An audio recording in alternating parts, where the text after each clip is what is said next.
The morning sun cast long shadows across the military parade ground as hundreds of soldiers stood in perfect formation. Their uniforms were pressed to perfection, boots polished until they gleamed like mirrors, and medals arranged with mathematical precision on their chests.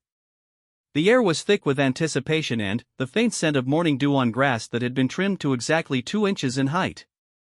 At the center of this grand display stood Captain Sarah Chan, her posture rigid and eyes fixed straight ahead. Her uniform bore the standard decorations of a logistics officer, respectable ribbons that spoke of years of dedicated service behind desks and in supply warehouses. To anyone observing, she appeared to be just another mid-level officer among the sea of military personnel gathered for the annual commendation ceremony. General Patricia Morrison approached the podium with the confident stride of someone who had commanded respect for over 3 decades. Her silver hair was pulled back into a regulation bun, and her chest displayed an impressive collection of ribbons and medals that told the story of a distinguished career. She had risen through the ranks during a time when few women reached such heights in the military, earning her position through a combination of tactical brilliance, unwavering dedication, and an ability to make tough decisions under pressure. The general's reputation preceded her wherever she went. Officers would straighten their posture when she entered a room, and subordinates would double-check their reports before presenting them to her. She was known for her sharp eye for detail, her intolerance for mediocrity, and her ability to see through any facade or pretense. Or so she believed. As the ceremony began, General Morrison's voice carried across the parade ground with the authority of someone accustomed to being heard and obeyed. She spoke of honor, duty, and the sacrifices made by those who serve their country. Her words were carefully chosen, each syllable delivered with precision that matched her military bearing. Today, we recognize those among us who have shown exceptional dedication to their duties, the general announced, her voice echoing through the loudspeakers. These individuals represent the very best of our military values: integrity, service before self, and excellence in all we do. The crowd of assembled soldiers remained motionless, their breathing synchronized in the stillness of the moment. Family members and civilian guests sat in bleacher seats set up along one side of the parade ground, many of them clutching small American flags and cameras to capture this moment of pride. Sarah Chan's mind wandered as the ceremony proceeded. She thought about the irony of standing here, receiving recognition for her work in logistics when her real contributions to national security were known to only a handful of people. Her official record showed routine assignments, managing supply chains, coordinating equipment deliveries, and overseeing warehouse operations. What it didn't show were the countless nights spent in hostile territory, the lives saved through precision operations that officially never happened, and the intelligence gathered that had prevented attacks on American soil. The double life she had lived for the past 8 years had become second nature. During the day, she was Captain Chen, the efficient but unremarkable logistics officer who ensured that supplies reached their destinations on time. Her colleagues saw her as competent but not particularly ambitious, someone content to do her job well without seeking the spotlight. They had no idea that under cover of darkness, she transformed into something entirely different. General Morrison continued her remarks, occasionally glancing at her notes but mostly speaking from memory. She had given similar speeches dozens of times before, and the words came naturally to her. She spoke of the importance of recognizing excellence in all forms, from the frontline soldiers who faced danger directly to the support personnel who ensured operations could continue smoothly. The men and women we honor today may not have fired shots in anger or charged enemy positions, the general said, her gaze sweeping across the assembled troops. But their contributions are no less vital to our mission. They are the backbone that allows our more visible operations to succeed. As the ceremony progressed, individual awards were presented. Each recipient stepped forward when their name was called, marched to the podium with practiced precision, and stood at attention while their citation was read aloud. The accomplishments varied, some had improved efficiency in their departments, others had shown exceptional leadership during training exercises, and a few had distinguished themselves during humanitarian missions. Sarah's turn approached, and she felt the familiar sensation of compartmentalizing her emotions. This was a skill she had mastered during her covert operations, the ability to present one face to the world while keeping her true thoughts and feelings locked away. As her name was called, she stepped forward with the same measured pace as those who had preceded her. Captain Sarah Chen, the general announced, reading from the official citation. For exceptional performance in logistics operations, resulting in improved efficiency and cost savings across multiple supply chains. Captain Chen's attention to detail and innovative approaches to resource management have set new standards for excellence in her field. The words felt strange to Sarah's ears. They were true, in their way, but they told such a small part of her story. She had indeed improved logistics operations, but not just for routine supplies. She had established covert supply lines that supported deep cover operations, developed systems for moving sensitive equipment without leaving paper trails, and created networks that could deliver anything from medical supplies to specialized weapons to operatives in the field. General Morrison pinned the Commendation Medal to Sarah's uniform with practiced efficiency. As she did so, she studied the young officer's face, noting the calm confidence that seemed unusual for someone of her rank and supposed experience. Most officers receiving their first major commendation showed some sign of nervousness or excitement, but Captain Chen remained perfectly composed. "Congratulations, Captain," the general said, her voice carrying just enough warmth to be appropriate for the occasion. "Your service record is impressive. Keep up the good work." "Thank you, ma'am," Sarah replied, her voice steady and professional. "It's an honor to serve." The general's eyes lingered on Sarah for a moment longer than necessary. Something about the captain struck her as different, though she couldn't quite put her finger on what it was. Perhaps it was the way she held herself. There was a stillness about her that spoke of someone accustomed to waiting, watching, and being ready for anything. Or maybe it was her eyes, which seemed to take in everything while revealing nothing. As Sarah saluted and turned to return to her position, General Morrison made a mental note to review her file more carefully later. It wasn't unusual for her to take special interest in officers who impressed her, and something about Captain Chen suggested there might be more to her story than the standard logistics career path indicated. The ceremony continued with more awards and recognition, but the general found her attention drifting back to the composed logistics officer standing in formation. She had developed strong instincts about people over the years, and those instincts were telling her that Captain Chen was more than she appeared to be. After the formal proceedings concluded, the traditional reception began. Tables laden with refreshments were set up in an adjacent building, and the atmosphere shifted from military formality to something slightly more relaxed. Officers mingled with their families, comparing medals and sharing stories of their service. Sarah moved through the reception with the same quiet efficiency she brought to everything else. She accepted congratulations gracefully, engaged in appropriate small talk with her colleagues, and maintained the persona of a dedicated but unremarkable logistics officer.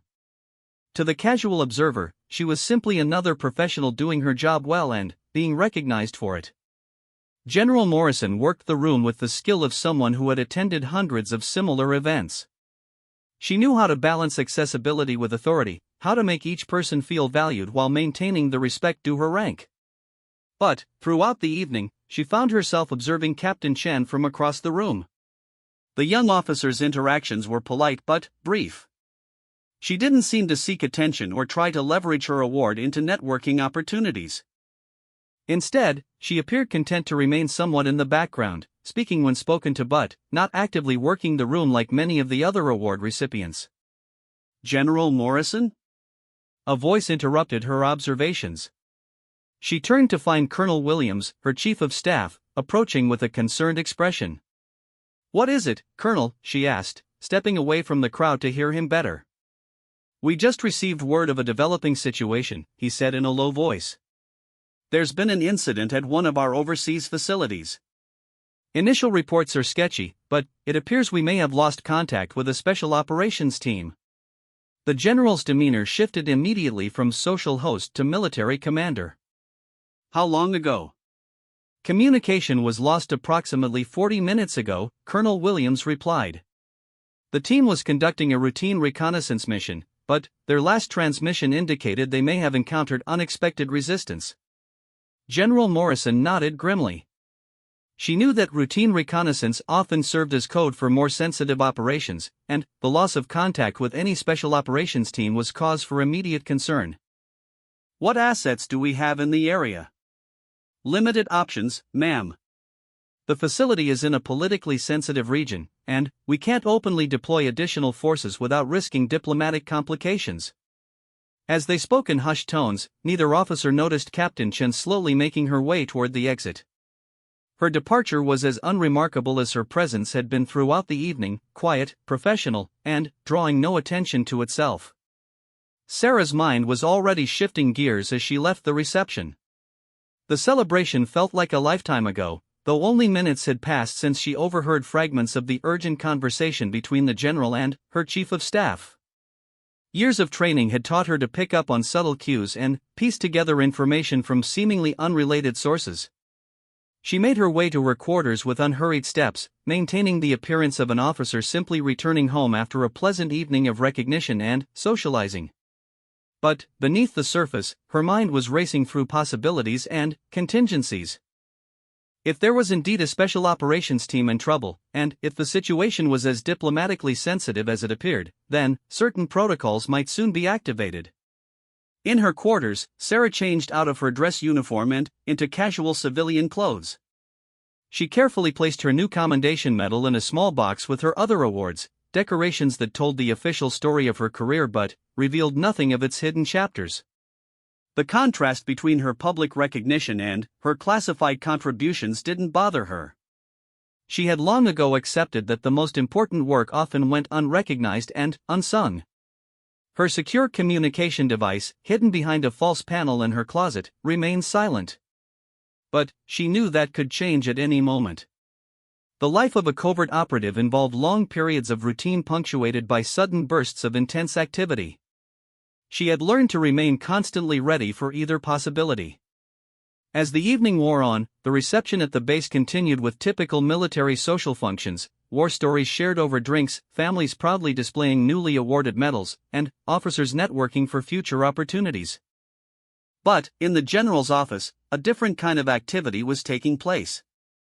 General Morrison had excused herself from the reception early, claiming fatigue but actually responding to the developing crisis overseas.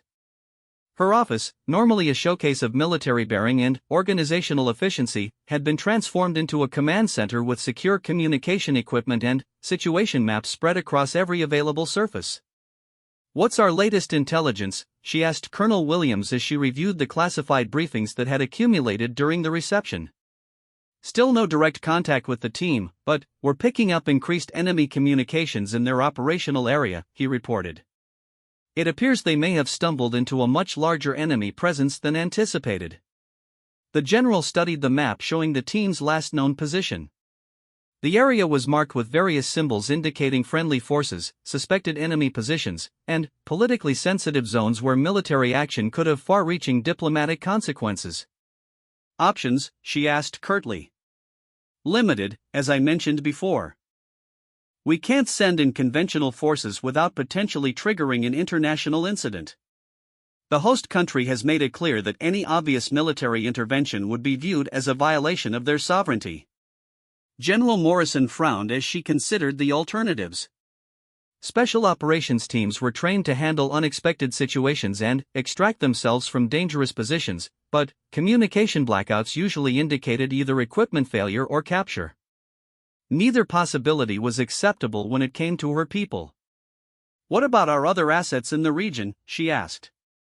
"Surely we have someone who could conduct a reconnaissance mission without raising diplomatic flags." Colonel Williams consulted his briefing materials. "There are a few possibilities, but they're all problematic in various ways. Most of our covert operatives in that region are engaged in long-term missions that can't be interrupted without compromising ongoing operations." As they discussed options, neither officer was aware that several miles away, Captain Sarah Chen was conducting her own assessment of the situation. Her training had taught her to monitor multiple information sources simultaneously, and she had picked up enough details during the reception to piece together a general picture of what was happening.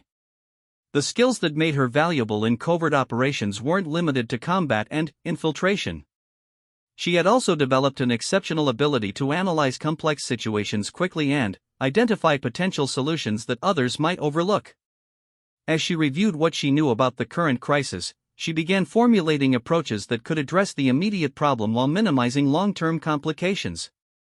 Her secure communication device finally activated with a soft beep that would have been inaudible to anyone not specifically listening for it. The message was brief and coded, but its meaning was clear: stand by for possible mission assignment. The routine evening of recognition and celebration was officially over, and the other side of her double life was beginning to assert itself.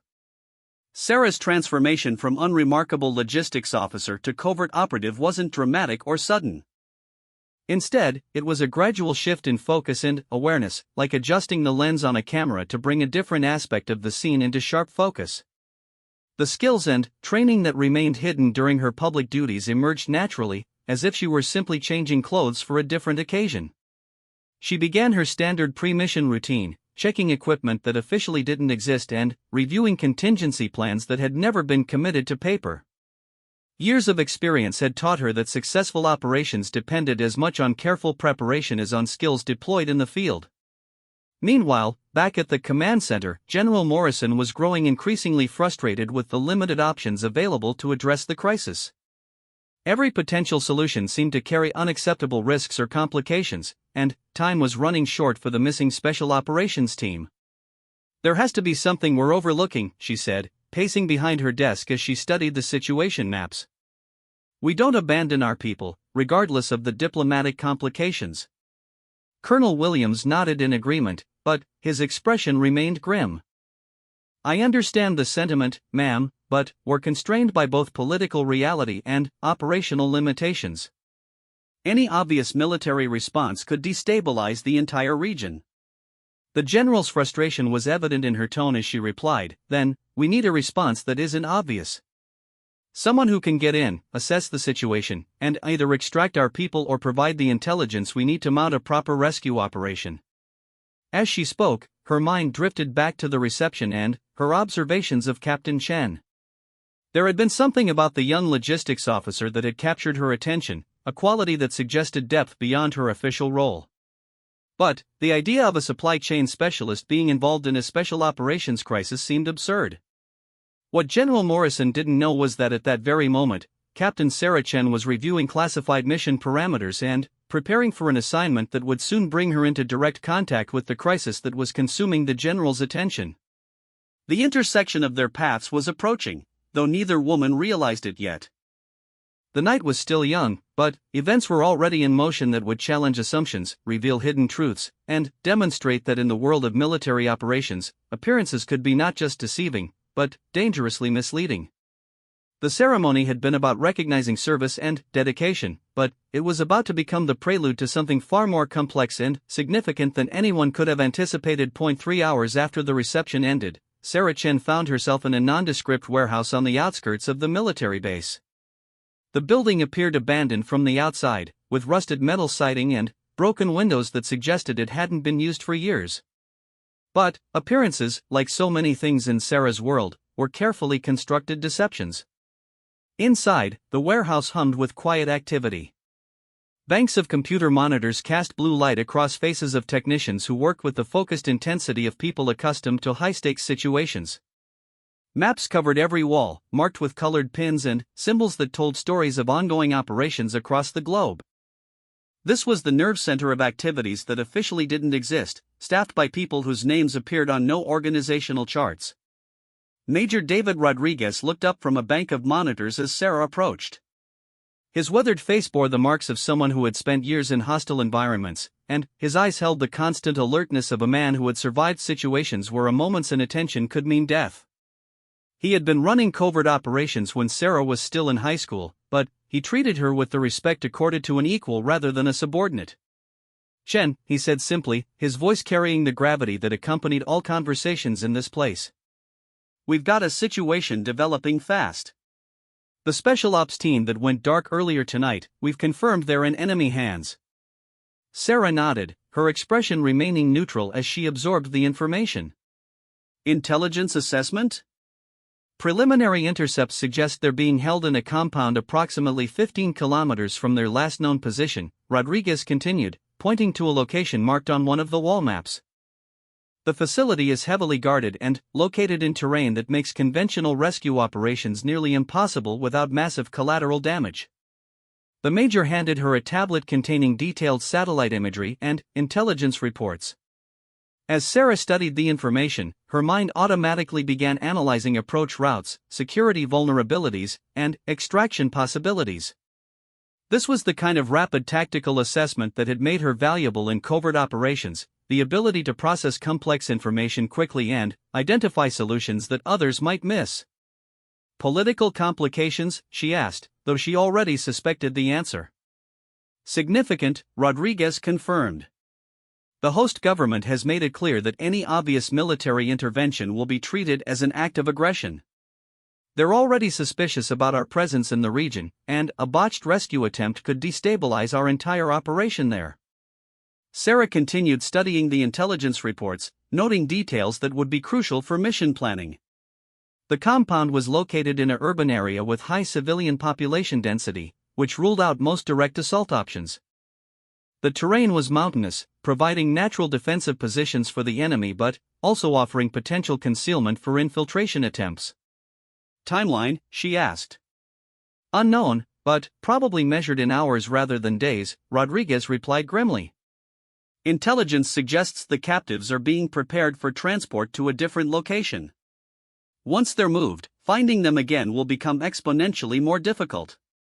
As they spoke, technicians continued their work at computer stations throughout the warehouse. Some were monitoring communications intercepts, others were analyzing satellite imagery that was updated every few minutes, and a few were coordinating with assets in other parts of the world. The operation was beginning to take shape, though many details remained to be resolved. Sarah's secure communication device buzzed with an encrypted message. As she read it, her expression didn't change, but Rodriguez noticed a subtle shift in her posture that suggested the information was significant. New developments, he asked. Confirmation of mission parameters, she replied. I'm being deployed for reconnaissance and possible direct action, depending on what I find on the ground. Rodriguez nodded, having expected this development. Sarah's unique combination of skills made her particularly suited for operations that required both intelligence gathering and the potential for immediate tactical response. Her background in logistics gave her an understanding of supply chains and resource management that was invaluable for extended operations, while her covert training provided the combat and infiltration skills necessary for hostile environments. Transportation, he asked. Civilian cover through commercial aviation, then local assets for ground movement, Sarah replied, already thinking through the logistics of getting to the operational area without attracting attention. Total travel time approximately 18 hours, which puts me on the ground around tomorrow evening local time. The timeline was tight, but not impossible. Sarah had conducted similar operations on shorter notice, though none had involved the diplomatic complexities that surrounded this particular mission. The key to success would be maintaining her civilian cover while moving quickly enough to reach the operational area before the situation deteriorated further. Meanwhile, across the base in the official command center, General Morrison was dealing with mounting pressure from multiple sources. Her secure telephone had been ringing constantly with calls from Pentagon officials, State Department representatives, and field commanders who were all seeking updates on the missing Special Operations team. General, Colonel Williams said as he entered her office with another stack of briefing materials. I have the latest intelligence assessment, and it's not encouraging. The team's captors appear to be moving them to a secondary location within the next 24 hours. General Morrison studied the new reports with growing frustration. Every option presented to her seemed to involve unacceptable risks or complications. Diplomatic efforts had yielded nothing but vague promises to look into the situation, while intelligence assets in the region were either too far away to be useful or too deeply embedded in long-term operations to be withdrawn. What about irregular assets? She asked. Surely we have someone in the region who could at least conduct reconnaissance without raising diplomatic flags? Colonel Williams consulted his briefing materials carefully before responding. There are some possibilities, ma'am, but the information is highly compartmentalized. I would need to make inquiries through specialized channels. The general's expression showed her impatience with bureaucratic obstacles when lives were at stake. Make those inquiries, Colonel. I don't care how many security clearances we have to navigate or which agencies we need to coordinate with. Our people are in enemy hands, and I want options. As Colonel Williams left to pursue his inquiries, General Morrison found herself once again thinking about the reception earlier that evening. The contrast between the celebratory atmosphere and the current crisis seemed surreal, as if they had occurred in different worlds rather than just hours apart. Her thoughts drifted back to Captain Chen, the logistics officer who had received a commendation for efficiency and cost savings. There had been something about the young woman that had caught her attention, a quality that seemed inconsistent with the routine career path indicated by her official record. But the general pushed these thoughts aside as irrelevant to the current situation. Back in the Covert Operations Center, Sarah was conducting her final mission briefing. The plan was elegant in its simplicity. She would travel to the operational area under civilian cover, conduct reconnaissance to determine the exact location and status of the captured team, and then either execute a rescue operation or provide intelligence for a larger-scale intervention. Communications protocol? Rodriguez asked as they reviewed the mission parameters. Standard burst transmissions on preset schedule, with emergency frequencies available if the situation requires immediate support, Sarah replied. Radio silence unless absolutely necessary to maintain operational security. The Major handed her a small device that looked like an ordinary smartphone but contained sophisticated encryption and communication capabilities. Your primary contact with headquarters. The device will automatically destroy its contents if tampered with or if you enter the emergency code. Sarah pocketed the device and continued her equipment check. Her kit was minimal but comprehensive: clothing that would allow her to blend in with local population, identification documents that would withstand casual scrutiny, emergency medical supplies, and specialized tools that served multiple purposes while maintaining an innocent appearance. Extraction plan? Rodriguez asked. Multiple contingencies depending on mission outcome, Sarah replied. If the rescue is successful, we'll need immediate transportation out of the area for multiple personnel. If I'm operating alone, I have several options for independent extraction. The planning session continued for another hour as they refined details and reviewed contingencies. Every aspect of the mission was examined from multiple angles, with particular attention paid to maintaining plausible cover and avoiding actions that could be traced back to official military operations. As dawn approached, Sarah made her final preparations for departure. Her transformation from covert operative back to ordinary citizen was as subtle as the reverse process had been. She changed into casual travel clothes that would be appropriate for a business trip, gathered personal items that supported her cover story, and reviewed the identity documents that would carry her through the first phase of her journey. The irony of the situation wasn't lost on her. In a few hours, she would be boarding a commercial aircraft as a mid-level government employee traveling on routine business.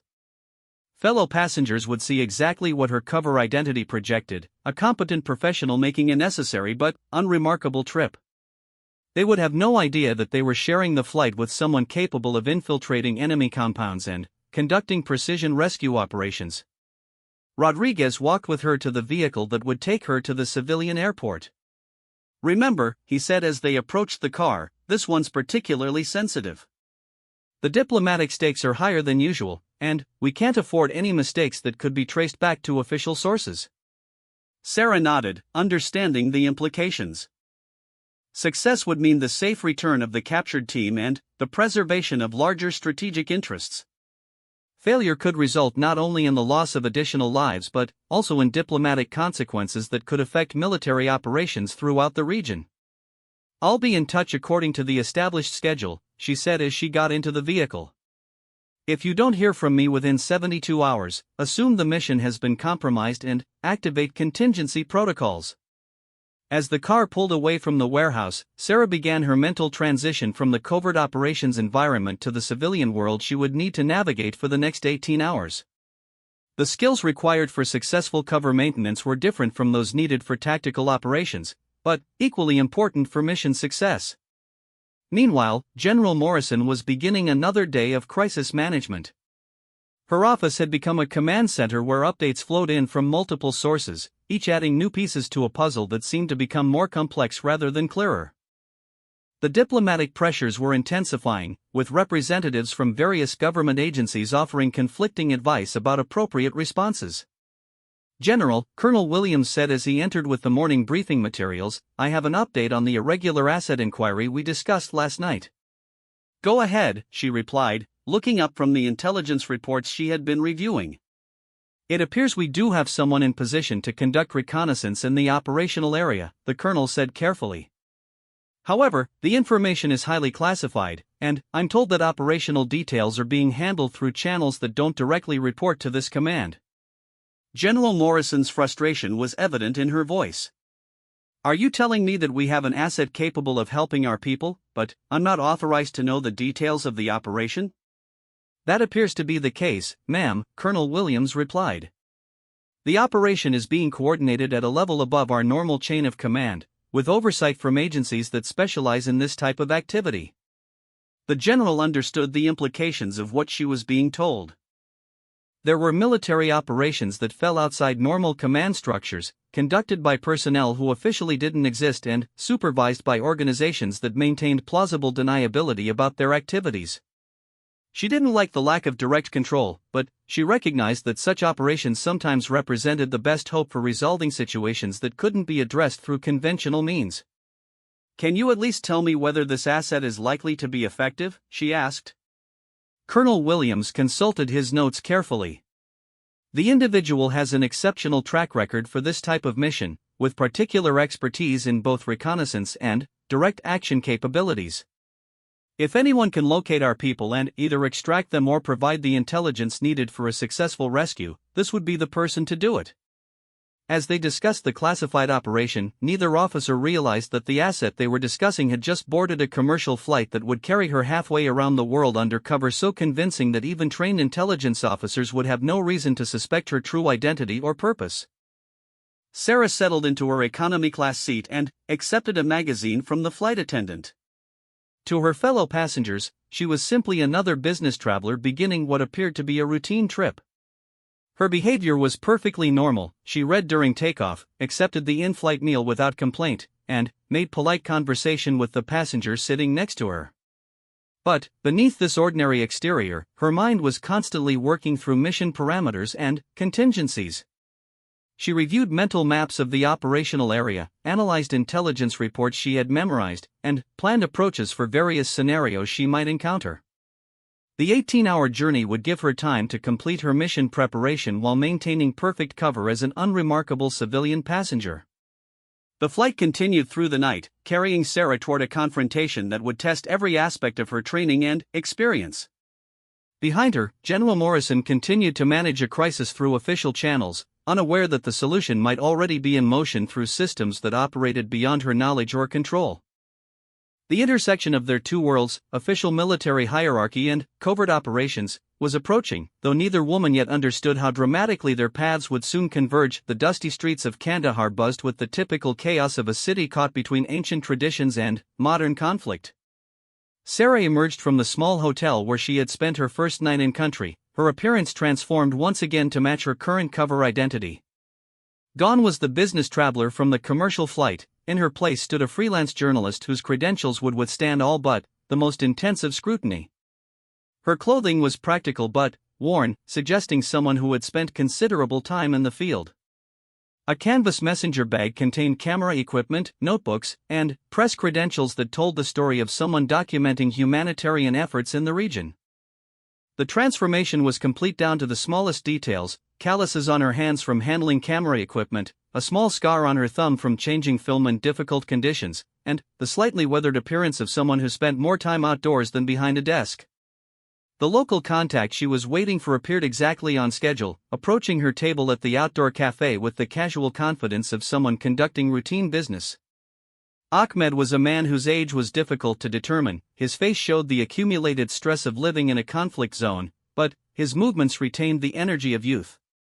His English was excellent, marked by the careful precision of someone who had learned it as an adult but spoke it daily. "Ms. Jennifer Walsh," he said, using her cover name as he sat down across from her. "Welcome to our beautiful country. I trust your flight was comfortable?" "Long but uneventful," Sarah replied, playing her role as a journalist who had made similar trips many times before. "I appreciate you taking the time to meet with me." My readers are very interested in the humanitarian work being done in this region. Ahmed nodded and signaled for tea, beginning the ritual of establishing their working relationship. On the surface, their conversation appeared to be exactly what it claimed, a local fixer arranging transportation and access for a foreign journalist. But, underneath the casual discussion of logistics and schedules, they were actually coordinating a reconnaissance mission into hostile territory. The area you wish to visit has become more dangerous recently, Ahmed said as their tea arrived. There have been incidents involving foreign workers, and the local authorities are concerned about the safety of visitors. Sarah understood that he was referring to the captured Special Operations Team without stating it directly. I understand the risks, she replied. But, this story is important enough to justify careful precautions. I've worked in dangerous areas before. Their conversation continued for nearly an hour, covering practical details that would support both her journalistic cover and her actual mission objectives. Ahmed proved to be exactly what she had hoped, a local contact with extensive knowledge of the area, reliable connections, and the flexibility to adapt to changing circumstances without asking uncomfortable questions. When would you like to begin your research? Ahmed asked as their meeting concluded. As soon as possible, Sarah replied. My editor is expecting the first draft of my article within the week, so I don't have time to waste. Ahmed nodded and stood to leave. I will collect you at dawn tomorrow. We should reach the area of interest by midday, and you will have several hours of daylight for your interviews. As he walked away, Sarah remained at the cafe for another few minutes, maintaining her cover as a journalist who was reviewing notes from the meeting. But her mind was already shifting into operational mode, analyzing the information she had gathered and beginning to formulate specific approaches for the reconnaissance phase of her mission. Her hotel room that evening became a preparation center as she organized her equipment and reviewed intelligence updates that arrived through encrypted channels. The captured Special Operations Team had been moved to a compound on the outskirts of a small mountain village, exactly as predicted. Satellite imagery showed a fortified structure surrounded by natural barriers that would make direct assault extremely difficult. The compound was built into a hillside, with only one apparent access road that was heavily monitored. Guard positions were clearly visible from overhead, suggesting a professional level of security that went beyond typical local militias. Most concerning was the presence of heavy weapons emplacements that could engage aircraft or ground vehicles at considerable distance. Sarah studied detailed maps of the surrounding terrain, identifying potential approach routes that would allow her to get close enough for visual reconnaissance without triggering the compound's security systems. The mountains offered numerous hiding places, but they also created natural choke points where a single observer could monitor large areas. Her secure communication device buzzed with an update from Rodriguez back at headquarters. The message was brief but significant. Intelligence intercepts indicated that the captives would be moved again within 48 hours, destination unknown. The timeline for her mission had just become much tighter. Meanwhile, halfway around the world, General Morrison was dealing with mounting pressure from Washington. The secure video conference that morning had included representatives from the Pentagon, State Department, and National Security Council, all demanding updates on efforts to locate and recover the missing personnel.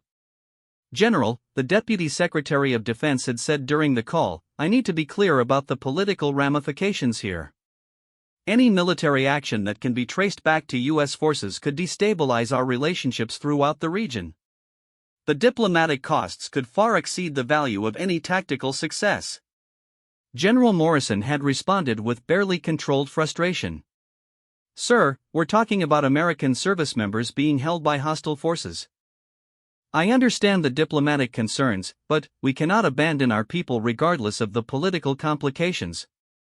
No one is suggesting we abandon them, the Deputy Secretary had replied.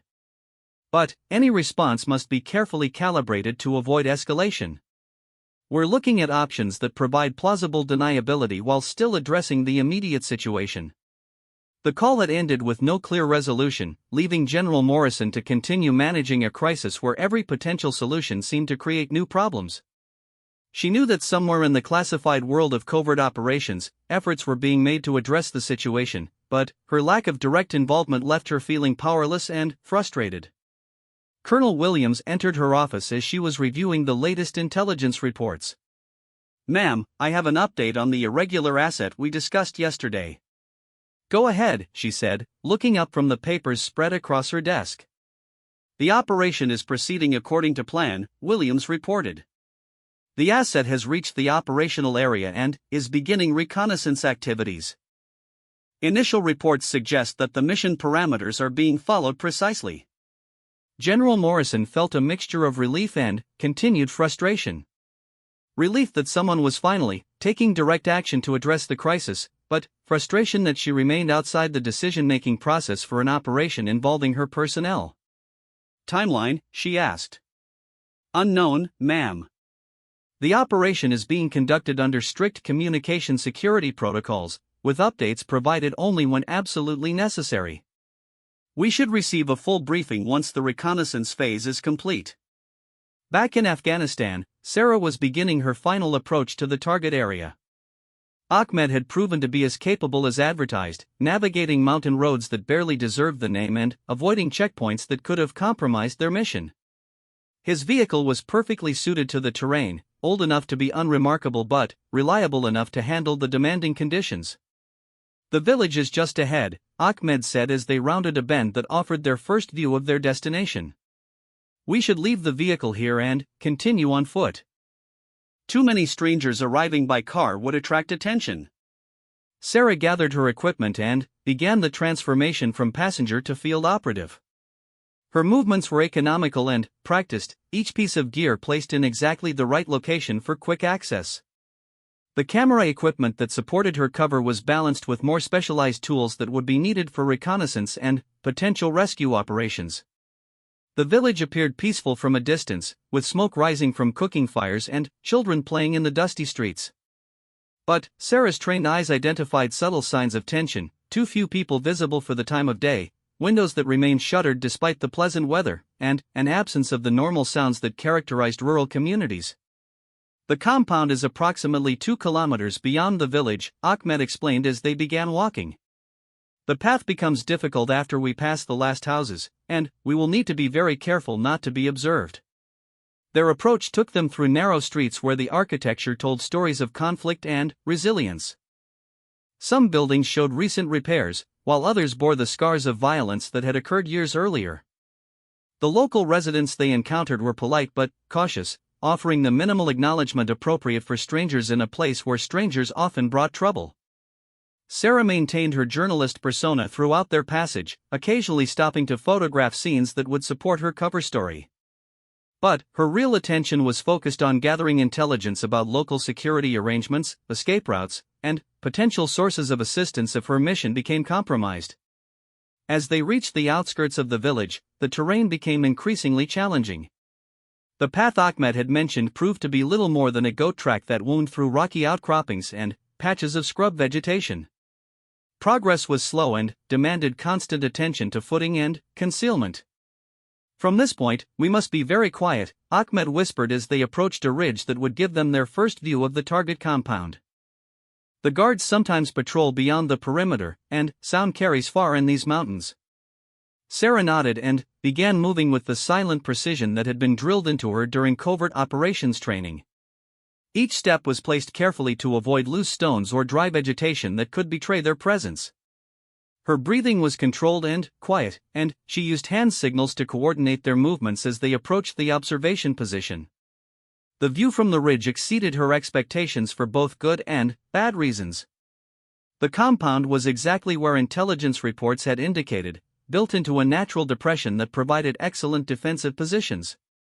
But the security arrangements were more extensive than satellite imagery had revealed, with guard positions, observation posts, and defensive obstacles that suggested a professional military operation rather than a typical militia stronghold. Sarah spent 20 minutes conducting detailed visual reconnaissance, using binoculars to identify specific details that would be crucial for mission planning. She counted guard positions, noted shift change procedures, identified weapons emplacements, and mapped internal structures that might house the captives. Most importantly, she confirmed that the captured Special Operations Team was indeed being held in the compound. Through careful observation of guard behavior and activity patterns, she was able to identify the building where prisoners were likely being kept and estimate the number of personnel involved in their security. The intelligence she gathered during this reconnaissance would be invaluable for planning either a rescue operation or a larger-scale military intervention. But it also confirmed her worst fears about the difficulty of any direct action. The compound's defensive positions were formidable, and any attempt to breach them would require either overwhelming force or exceptional precision. As they prepared to withdraw from their observation position, Sarah noticed increased activity within the compound. Additional vehicles were arriving, and guard positions were being reinforced. The intelligence about pending prisoner transfer appeared to be accurate, and the timeline for action was becoming critical. "We need to return quickly," she whispered to Ahmed. "There are developments that require immediate attention." Their return journey was conducted with the same careful attention to concealment, but with increased urgency that reflected the changing situation. Sarah's mind was already working through options and contingencies, analyzing what she had observed and developing recommendations for higher command authority. Back at their vehicle, she activated her secure communication device and began transmitting the first of what would be several detailed reports. The message was brief but comprehensive, containing all the essential information needed for operational decision-making while maintaining the security protocols necessary for covert operations. The response from headquarters was immediate and unsurprising: proceed with detailed surveillance and prepare for possible direct action depending on further developments. Sarah had expected this order, but it still represented a significant escalation of her mission parameters. What had begun as a reconnaissance operation was evolving into something much more complex and dangerous.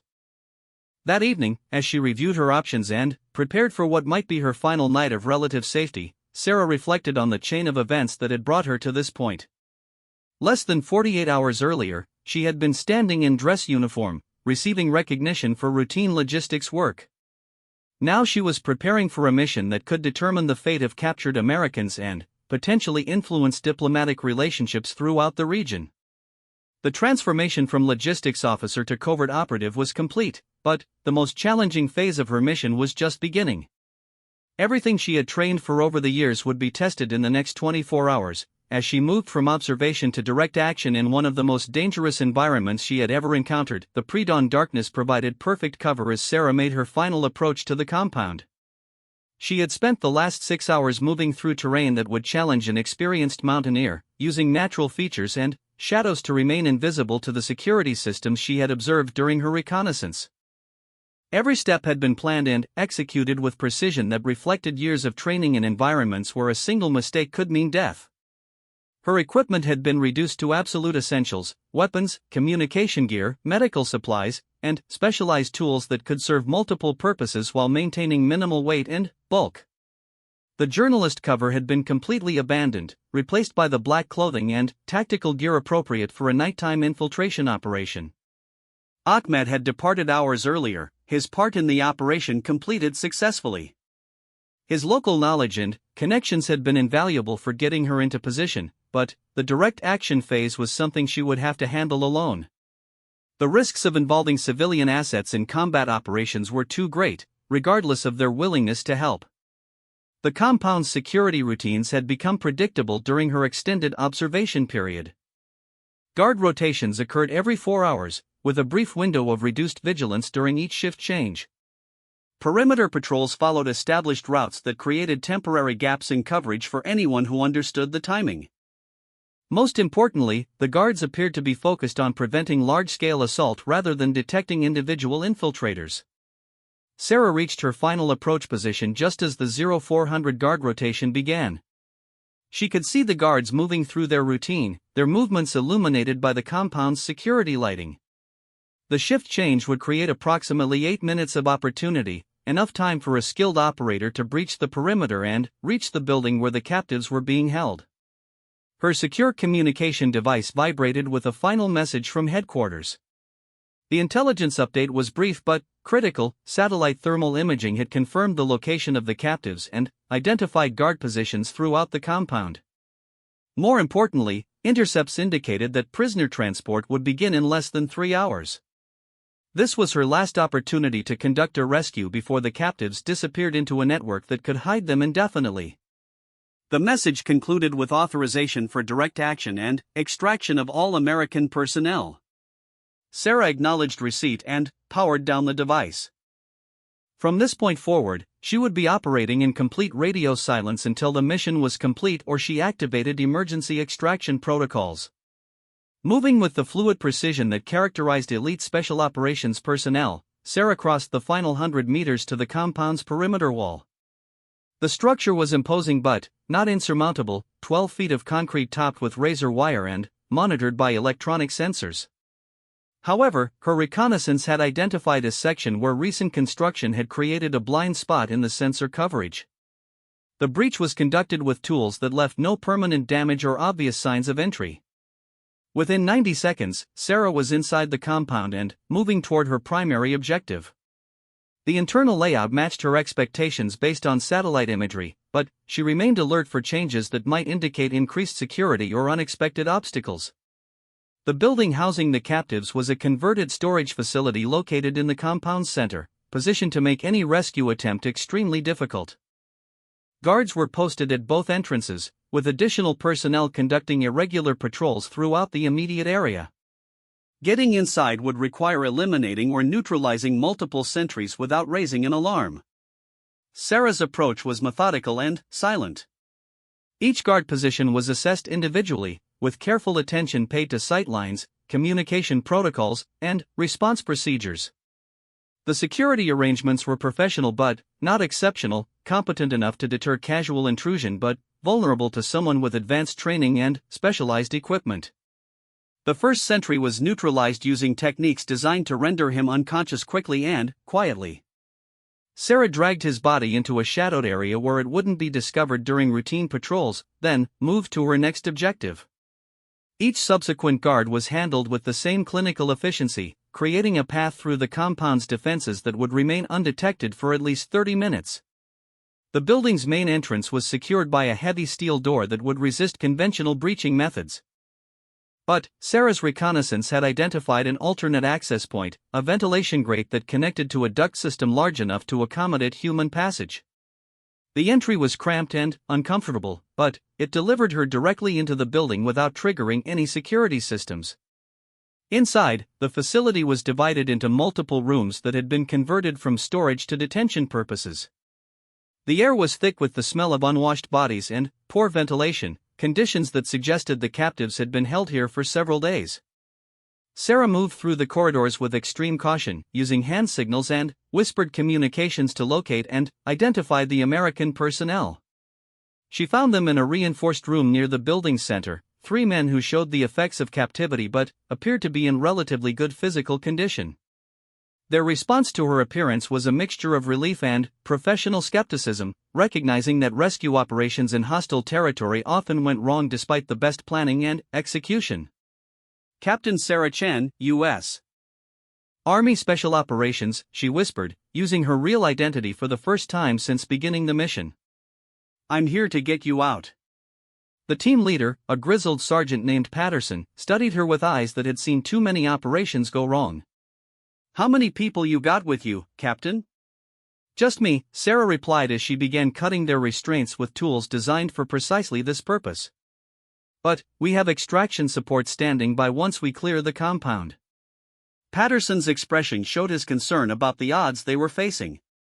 3 men who had been weakened by captivity and 1 woman, regardless of her training, against a compound full of hostile forces were not encouraging numbers. But he also understood that this might be their only chance for rescue before being moved to a location where recovery would be impossible. What's the plan? He asked as Sarah freed the last of his restraints. We moved to the perimeter using the route I cleared coming in, she explained quietly. Extraction vehicles are positioned 2 kilometers south of the compound, but we'll need to move fast and stay quiet until we're clear of the immediate area. The other 2 members of the captured team were Staff Sergeant Williams and Corporal Martinez, both experienced special operations personnel who understood the requirements of escape and evasion in hostile territory. Despite their weakened condition, they were prepared to move immediately and follow Sarah's lead without question or hesitation. Their exit from the building was conducted with the same careful precision that had characterized Sarah's infiltration. Each corridor was checked before they moved, with hand signals coordinating their movement through areas where detection would mean immediate combat. The unconscious guards remained in their concealed positions, buying precious time before their absence would be noticed. Reaching the compound's perimeter required crossing 200 meters of open ground while avoiding roving patrols and fixed observation positions. Sarah had planned their route during her reconnaissance, identifying shadows and blind spots that would provide concealment for the team's movement. But executing the plan with 3 additional personnel was significantly more challenging than her solo infiltration had been. The breach point she had used for entry was still undetected and unguarded. Getting 4 people through the gap in the perimeter defenses took longer than her original crossing, but they managed to clear the compound without raising an alarm. Once outside, Sarah activated a beacon that would guide the extraction team to their position while they moved toward the pickup point. The 2-kilometer movement to extraction was conducted as a tactical withdrawal, with Sarah leading and the rescued personnel following in a formation that provided mutual support while maintaining security. The terrain was difficult, but it also offered numerous positions where they could take cover if pursued by hostile forces from the compound. As they reached the halfway point, Sarah's worst fears were realized. Lights appeared behind them at the compound, accompanied by the sounds of vehicles starting and personnel being mobilized. The guard rotation had discovered the unconscious sentries, and a full-scale search was beginning. Their window for quiet escape had closed, and the mission was transitioning from stealth to speed. Double time, Sarah called back to the team. "We've been made." The final kilometer to the extraction point became a race against pursuit that was gaining ground with every minute. Vehicle-mounted searchlights swept the mountainside behind them, and the sounds of a coordinated manhunt grew steadily closer. Sarah pushed the pace as hard as she dared, balancing speed against the need to avoid injuries that would slow their progress. The extraction team materialized from concealed positions exactly on schedule, their vehicles positioned for immediate departure and their personnel prepared to provide covering fire if necessary. The transition from ground movement to vehicular extraction was conducted with military precision, despite the pressure of approaching hostile forces. All personnel accounted for, Sarah reported to the extraction team leader as they pulled away from the pickup point. 3 rescued POWs plus 1 operator, all in good condition and ready for immediate transport to secure area. Behind them, the compound's lights continued to sweep the mountainside, but the search was now focused on an area they had already left. The extraction vehicles were designed for this type of terrain and operated by personnel who knew every road and trail in the region. Within 20 minutes, they were beyond the effective range of any pursuit. The safe house where they stopped for medical evaluation and communication with headquarters was a nondescript building that could have been a local residence or small business. But, inside, it contained all the equipment necessary to treat injuries, conduct detailed debriefings, and coordinate with multiple agencies that would be involved in processing their return to friendly territory. Sarah's secure communication with Rodriguez back at headquarters was brief but comprehensive. "Mission successful," she reported. "All 3 personnel recovered in good condition. Compound security was as assessed, no significant complications during extraction. Recommend immediate processing for return to CONUS." "Outstanding work," Rodriguez replied. "Transport is being arranged through diplomatic channels, with cover story prepared to address any political complications. You should be wheels up within 6 hours." As she concluded her communication with headquarters, Sarah reflected on the transformation that had occurred over the past 72 hours. She had gone from receiving recognition for routine logistics work to conducting a successful rescue operation in hostile territory. The contrast between her public identity and her classified capabilities could hardly have been more dramatic. The rescued special operations personnel were receiving medical attention and preparing for their return journey, but they were also beginning to process the unusual circumstances of their rescue. Being extracted by a single operative was extraordinary enough, but learning that their rescuer was officially a logistics officer would require some adjustment to their understanding of military organizational structures. "Captain," Sergeant Patterson said as they prepared for transport to the airfield, "I don't know what kind of logistics work you normally do, but I'm grateful you were available for this particular assignment." Sarah smiled at the understatement. Sometimes the supply chain extends into unexpected areas, Sergeant. I'm just glad we could get you home safely. Meanwhile, back at General Morrison's headquarters, the first reports of successful mission completion were beginning to arrive through the classified channels that had been coordinating the operation. The news was exactly what she had hoped to hear, but it came with the same lack of specific details that had characterized the entire covert operation. General, Colonel Williams said as he entered her office with the latest update, "I have confirmation that our personnel have been successfully recovered. All 3 team members are in good condition and are being processed for immediate return to the United States." General Morrison felt a surge of relief that was immediately followed by professional curiosity about how the rescue had been accomplished. "Details?" she asked. "Limited information available through our channels, ma'am," Williams replied. The operation was conducted by a single asset who successfully infiltrated the compound, neutralized security, and extracted all personnel without casualties or significant complications. The general's eyebrows rose at this description. A single operative conducting a successful rescue against a fortified position was impressive enough to warrant detailed study. Do we know anything about this asset? Training background, operational experience, anything that might explain this level of capability? Colonel Williams consulted his briefing materials carefully. The information is highly compartmentalized, ma'am. What I can tell you is that the individual has extensive experience in both reconnaissance and direct action operations, with particular expertise in solo missions requiring multiple skill sets. As they discussed the successful but mysterious rescue operation, neither officer realized that the asset they were analyzing would soon be returning to her official duties as a logistics officer at their own base. The intersection of Sarah's 2 worlds was approaching, and, with it would come revelations that would challenge everything General Morrison thought she understood about the personnel under her command. The extraction aircraft lifted off from a remote airfield as dawn broke over the mountains of Afghanistan, carrying 4 Americans who had all been transformed by the events of the past few days. For the rescued Special Operations Team, the experience would become another chapter in careers dedicated to serving in dangerous places. For Sarah, it represented the successful completion of a mission that had required every aspect of her training and experience. But the most significant transformations were yet to come, as the covert world and official military hierarchy prepared to intersect in ways that none of the participants could anticipate. 2 weeks after the successful rescue operation, Captain Sarah Chen sat in her office reviewing supply chain reports with the same methodical attention to detail that had characterized her work for years. The transition back to her official duties had been seamless, at least from the perspective of her colleagues who saw only the competent logistics officer they had always known. Her desk was organized with military precision, her uniform pressed to perfection, and her demeanor professional but unremarkable. The commendation medal she had received at the ceremony sat in a small display case on her bookshelf, surrounded by other routine awards that told the official story of her career. To anyone examining her office, she appeared to be exactly what her records indicated, a dedicated mid-level officer who took pride in doing her job well without seeking recognition or advancement beyond her current capabilities. But, beneath this carefully maintained exterior, Sarah was processing the psychological aftermath of an operation that had tested every aspect of her training and experience.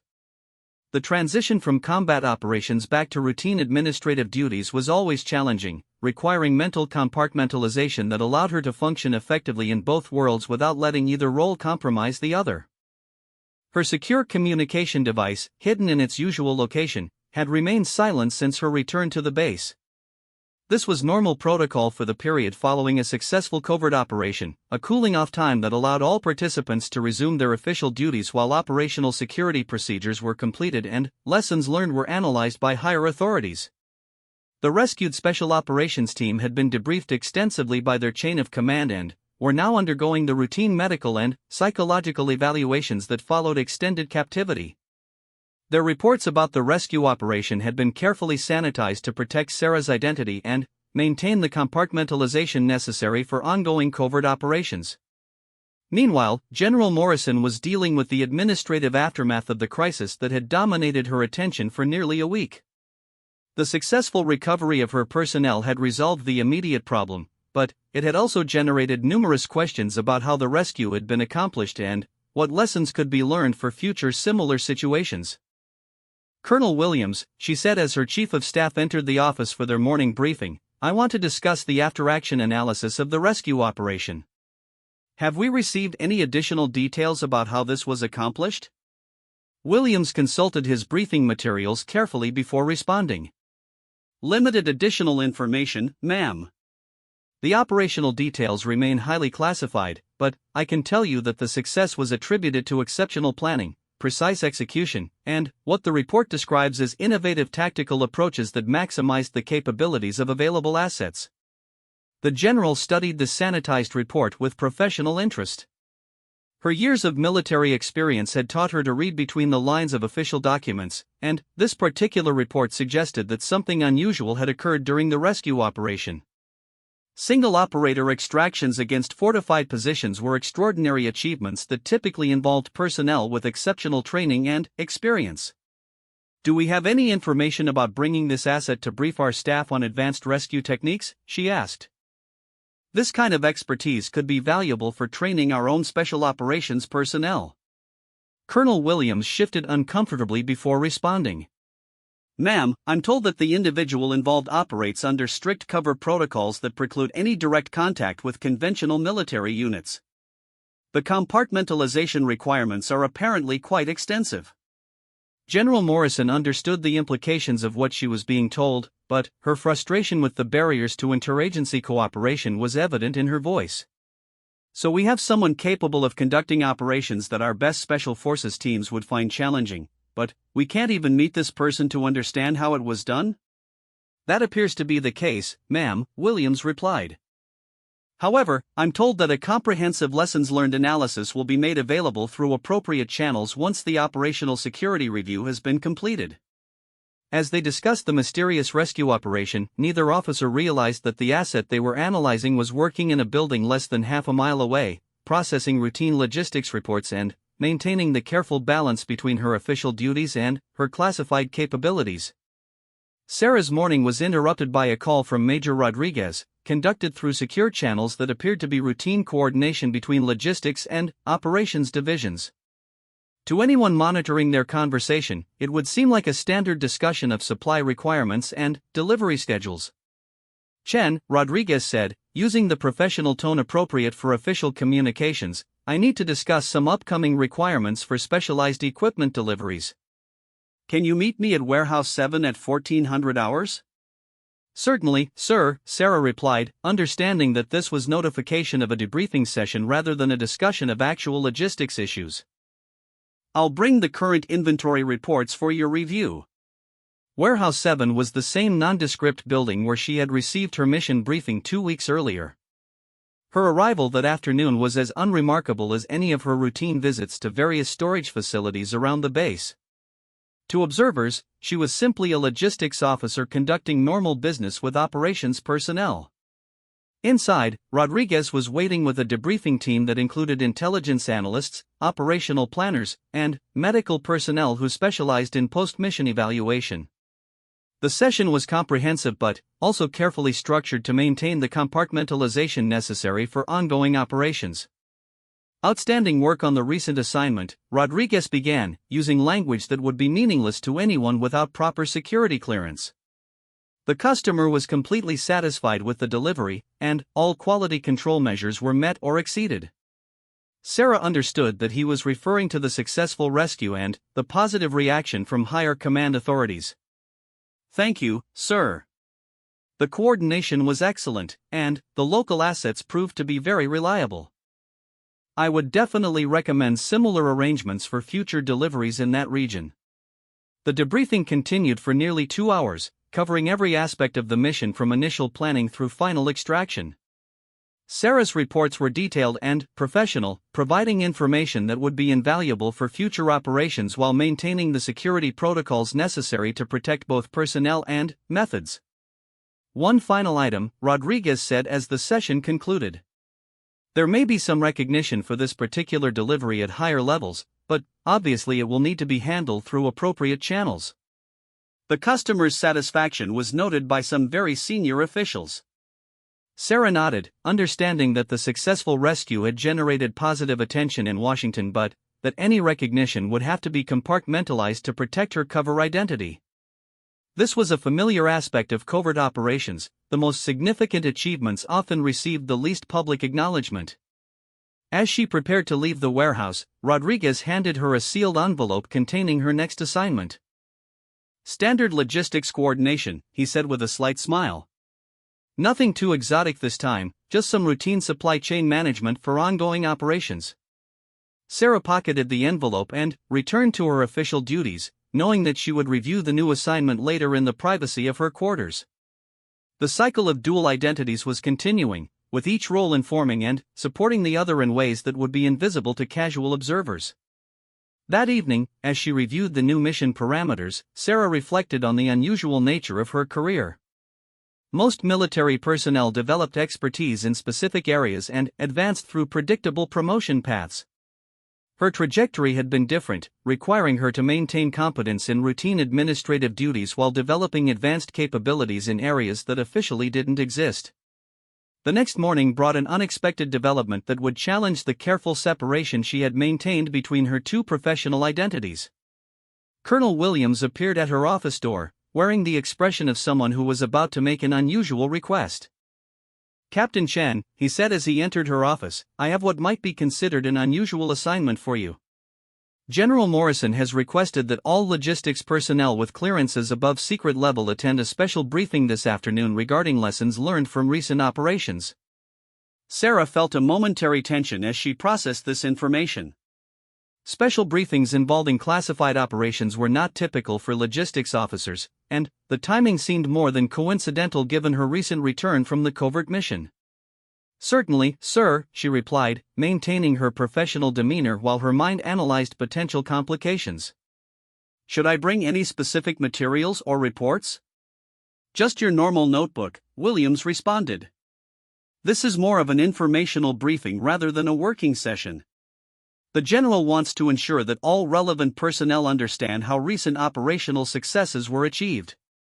As Colonel Williams left her office, Sarah considered the implications of being included in a briefing about operations that might include discussion of her own classified activities.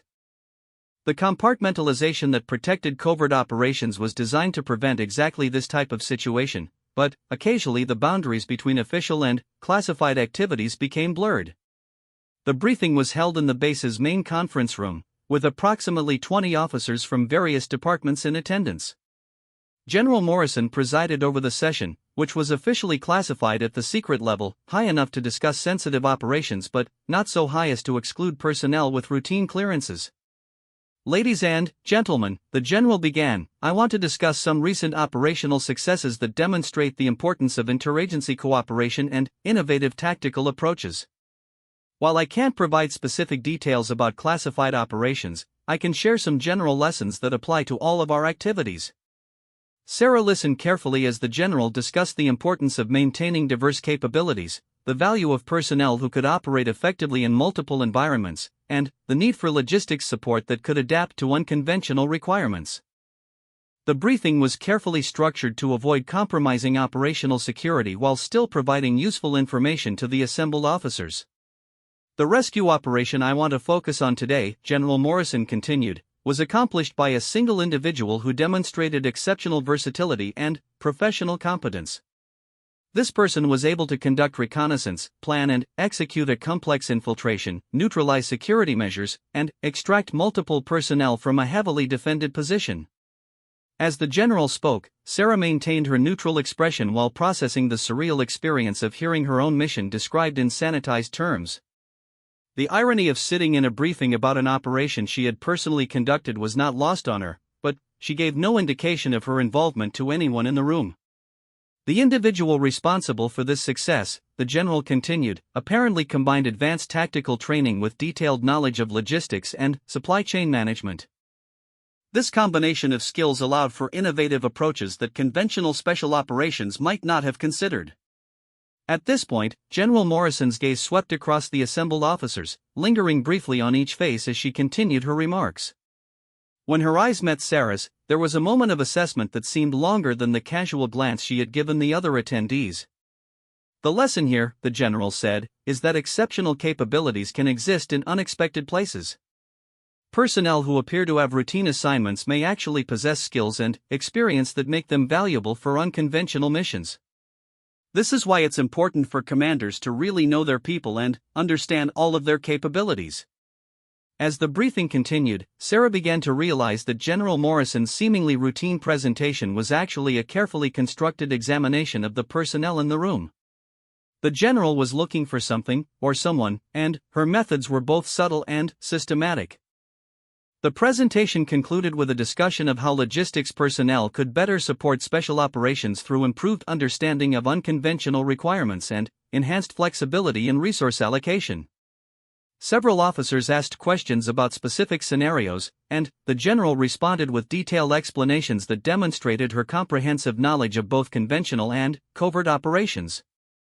As the officers filed out of the conference room, General Morrison called out, "Captain Chen, could I speak with you for a moment?"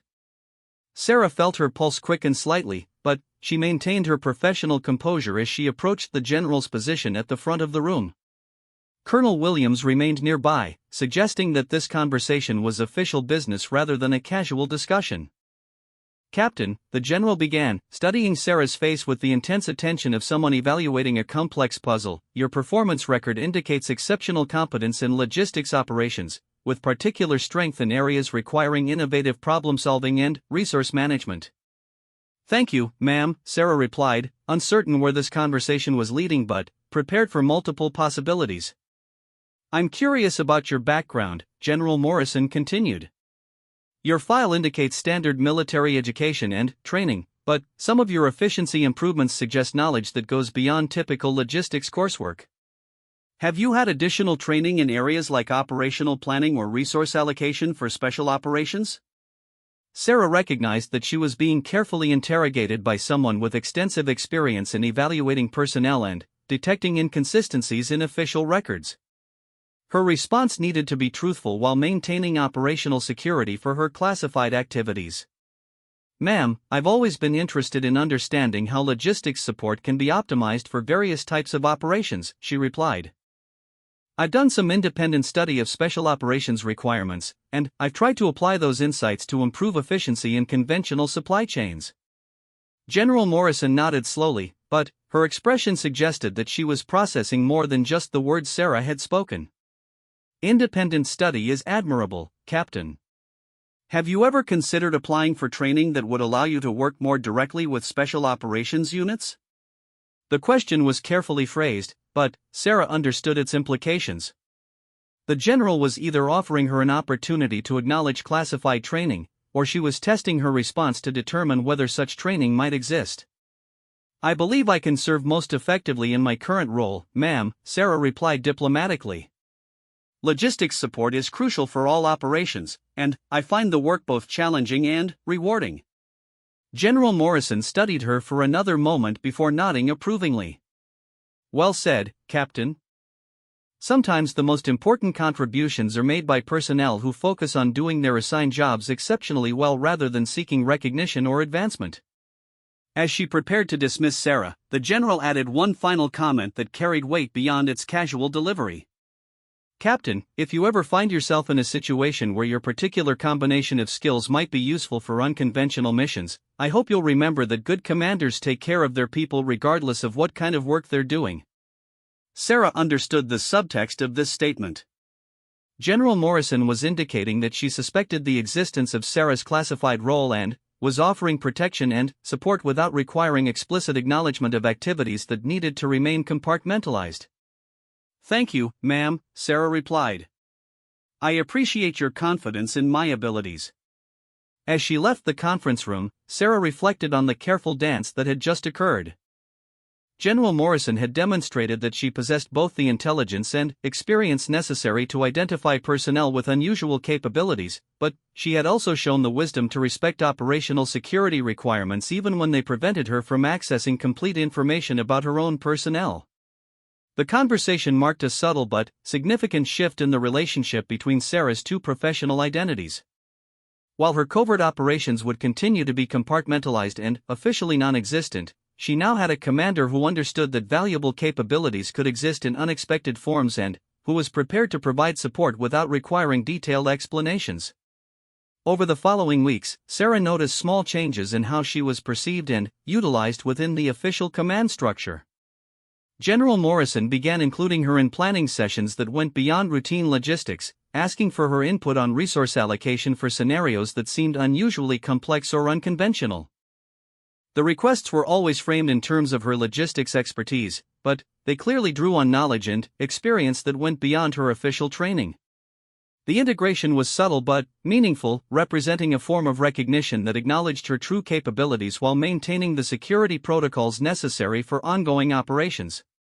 Sarah had found a way to serve effectively in both worlds, with a commander who understood that exceptional service sometimes required exceptional flexibility in how that service was defined and supported. The medal she had received at the ceremony remained in its place on her bookshelf, a symbol of the official recognition for routine excellence. But, beside it, invisible to casual observers, was the satisfaction that came from knowing that her real contributions to national security were understood and valued by someone who mattered. The story had come full circle, from the formal recognition of conventional achievement to the quiet acknowledgement of extraordinary service. Sarah Chen would continue to live her double life, but now she did so with the confidence that came from knowing that at least one person in authority understood that sometimes the most important work was done by those who officially weren't supposed to exist.